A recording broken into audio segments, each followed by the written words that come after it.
کسی کو کوئی خبر کری، کسی کو کوئی، اس کا پروسیجر اور اس کا میڈیم کچھ بھی ہو، وہ میڈیم کے بارے میں بھی ذکر نہیں کر رہا ہے، تو میسج وہ کنوے ہو جائے اور وہ سمجھ جائے، یہ وحی ہوتی ہے۔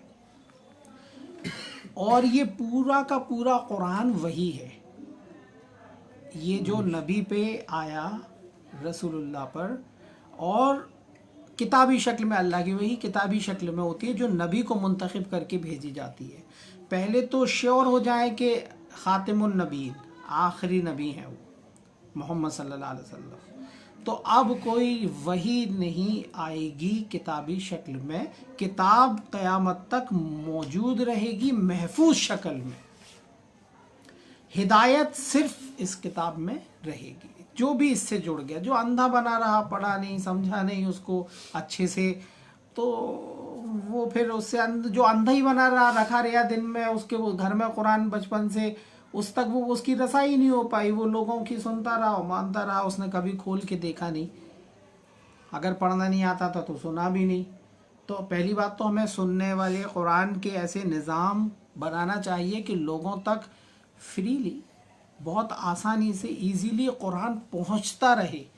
برابر وہ مشن ہونا چاہیے کہ ہر جگہ قرآن کے پہنچانے کا نظام، قرآن کے سمجھانے کا نظام، جس وقت سے یہ امت سے چھوٹا ہے اس وقت سے امت قرآن سے بہت دور ہو گئی اور بس دوسرے عقیدوں میں کھو گئی ہو معاشرے کے۔ وہی اب لیکن قرآن میں آتا ہے کہ مدھو مکھی پہ بھی وحی کی، قرآن میں آتا ہے کہ موسیٰ علیہ السلام کی ماں پہ وحی کی، اللہ نے ہمیں بتایا قرآن میں، حوارین پہ وحی ہوئی۔ تو اس وحی کا کیا سینس ہے؟ وحی جیسے عربی میننگ ہم نے آپ کو بتایا ہے کہ کسی بھی طرح کا اشارہ کرنا جس سے بات سمجھ میں آ جائے، میسج کنوے کرنا، اس کا میڈیم کچھ بھی ہو، وہ وحی۔ تو یہاں اللہ کے حکم سے امر ربی، وحی بھی تو اللہ کا حکم ہی ہوتا ہے نا، وہی یہ وہی ہے پورا کا پورا قرآن، یہ کیا ہے؟ اللہ کا حکم ہے۔ تو وہ جو اللہ کا حکم ہوتا ہے وہ نبوت پہ، تو نبی پہ تو کتابی شکل میں آتا ہے، پورے احکام ہیں اللہ کے جن کے پیچھے پیچھے چلنا ہے ہمیں، لیکن جو مدھو مکھی کو جو انسٹنکٹ کیا گیا وہ نبوت والی وحی نہیں تھی، وہ اللہ کے حکم سے ہی مراد تھا کہ اس نے، قرآن میں ایسے بہت سارے اگزامپل ہیں، آسمان کو بنایا پھر اس کی طرف وحی کی، تو اس کو حکم دیا کہ کرنا کیا ہے، اب وہ کر رہا ہے وہ کام، اب وہ کنٹینیو کر رہا ہے وہ کام۔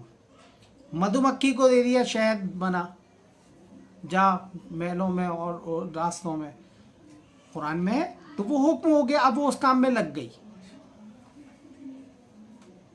ٹھیک ہے، موسیٰ علیہ السلام کی ماں کو یہ اشارہ ہوا تھا، وہ نبوت والی وہی نہیں تھی، وہ نبی نہیں تھی، نہ مدھو مکھی کوئی نبی کہی جائے گی، نہ حوارین کو بھی ہوا، حوارین کو وہاں وحی کی گئی، تو وہاں مطلب بھی ہے اللہ کے حکم سے، حوارین کو ڈائریکٹ ایسے نہیں، عیسیٰ علیہ السلام کے تھرو جو وحی گئی تھی ان تک، حوارین تک، کیونکہ وہ انہی کے ساتھ ہی تھے قرآن میں۔ تو ہمیں قرآن کو قرآن سے ہی سمجھنا پڑے گا، تب وہ بات سمجھ میں آئے گی۔ اور جہاں آپ نے ادھر ادھر سے کوشش کری، کوشش آپ کر سکتے ہو آئیڈیا لینے کے لیے، لیکن آپ قرآن، اتنی عقل تو اللہ تعالیٰ نے سب کو دی ہے کہ وہ عقل چلا کے قرآن سے اس کو ٹیلی بھی تو کر لے، تمام لوگوں کی باتیں سنیں، تمام آئیڈیاز بھی لے قرآن سمجھنے کے لیے، وہ محنت ہے آپ کی، اس سے نہیں روک رہے کہ آپ کو کہیں نہیں جانا ہے، کسی سے نہیں پوچھنا ہے، سب سے پوچھیں، لیکن عقل سے فیصلہ کریں اور خود قرآن سے اس کو ٹیلی بھی کر لیں کہ یہ بات جو فلاں نے کہی ہے اس کی بات قرآن سے آگے پیچھے کہیں سے، اس کے لیے پورا قرآن پڑھنا پڑے گا۔ سرسری طور پہ تو آپ روز کا یہ کام ہونا چاہیے، ہمارا ایک کام کہ ہمیں اللہ کا کلام روز پڑھنا ہے، ہر وقت پڑھنا ہے، جب بھی موقع ملے تب پڑھنا ہے، بلکہ ایک ٹائم ٹیبل بنانا ہے پڑھنے کا اس کے لیے۔ اور رسول اللہ تو وہ سارا نظام بنا کے گئے تھے، لیکن وہ سب درہم ورہم ہو گیا۔ قرآن پہنچانے کا بہت اچھا نظام تھا، سارے انسٹیٹیوشن، مساجد تھے، لوگوں سے اس کو جوڑا گیا تھا، وہاں قرآن پہنچانے کا پورا نظام تھا۔ وہ نظام اب قرآن نہیں پہنچتا ہے۔ مسجد سے تو لوگ آج بھی جڑے ہیں، مساجد سے، مساجد موجود ہیں ہر محلے میں، ہر شہر میں، لیکن قرآن پہنچانے کا نظام تو وہاں شروع کر دیں۔